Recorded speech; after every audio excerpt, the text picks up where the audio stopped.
बोला, ठीक है, मैं तुम्हें वह दवा देता हूँ, पर पहले तुम जरा मेरी पीठ खुजला दो, यहाँ बहुत खुजली हो रही है। राक्षस ने झूठ बोला था, उसकी पीठ में बिल्कुल भी खुजली नहीं हो रही थी।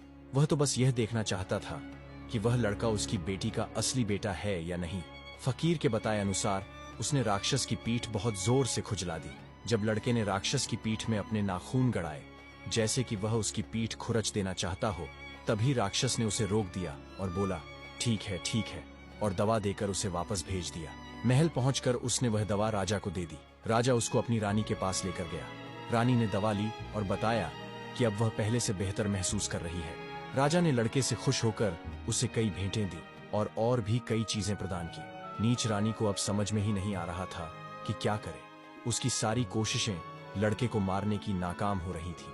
आखिर उसने उसे अपनी एक बूढ़ी दादी के पास भेजने की योजना बनाई, जो उसी जंगल में उसके पिता के घर के पास ही रहती थी। उसे पूरा भरोसा था कि इस बार वह जिंदा वापस नहीं आएगा।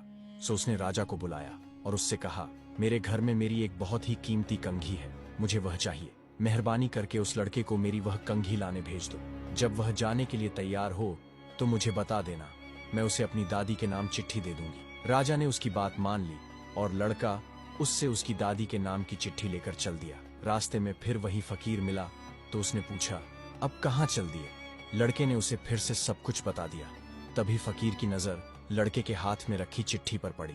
फकीर बोला, जरा मैं भी तो पढ़ूं कि इसमें क्या लिखा है। फकीर ने चिट्ठी पढ़कर कहा, क्या तुम जानबूझकर मौत के मुंह में जाना चाहते हो? यह चिट्ठी तो तुम्हारी मौत का फरमान है। इसमें लिखा है, इस चिट्ठी को लाने वाला मेरा सबसे बड़ा दुश्मन है। मैं कोई भी काम तब तक पूरा नहीं कर सकती जब तक यह जीवित है।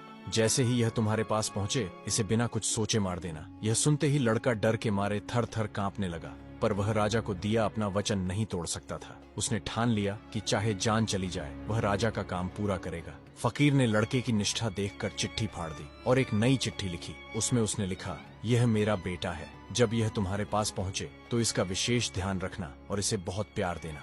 इतना लिखकर बाबा ने चिट्ठी लड़के को दे दी और कहा कि राक्षसी को नानी कहकर पुकारना और उससे डरना नहीं। लड़का चिट्ठी लेकर जंगल की ओर चल पड़ा। थोड़ी देर में वह राक्षसी के घर पहुंच गया और ठीक वैसा ही किया जैसा फकीर ने कहा था। उसने राक्षसी को नानी कहकर पुकारा और चिट्ठी उसे दे दी। चिट्ठी पढ़कर राक्षसी बहुत प्रसन्न हुई। उसने लड़के को गले लगाया और अपनी बेटी और उसके शाही पति के बारे में बातें पूछी। लड़के ने सब बात बना बना कर कह दी। राक्षसी ने लड़के का खूब ध्यान रखा और उसकी सुख सुविधा का पूरा ख्याल रखा। जब लड़के ने कहा, नानी माँ, अब मुझे जाना होगा, तो राक्षसी बोली, मुझे कुछ बताना है, तुम्हें और कुछ भेंट भी देनी है, इसलिए तुम कल चले जाना।